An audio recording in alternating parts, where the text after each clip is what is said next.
বাংলাদেশে অবৈধ অনুপ্রবেশের দায়ে সিলেটের গোয়াইনঘাট সীমান্ত থেকে এক ভারতীয় নাগরিককে আটক করেছে বর্ডার গার্ড বাংলাদেশ বিজিবি। রোববার রাত 11টায় সিলেট সীমান্তে গোয়াইনঘাটের পাশ দিয়ে বাংলাদেশে প্রবেশ করে ওই যুবক। পরে বিজিবির একটি টহল দল তাকে আটক করে। আটক ওই ভারতীয় নাম ডাব্বর লাং। তিনি ভারতের মেঘালয় রাজ্যের ইস্ট খাসিয়া হিল জেলার পানিয়াসালা থানার লাপাং গ্রামের বাসিন্দা।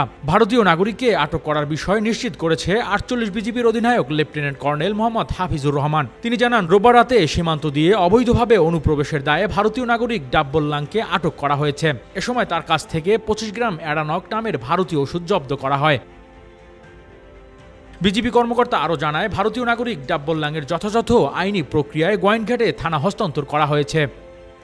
Rex report, metro TV.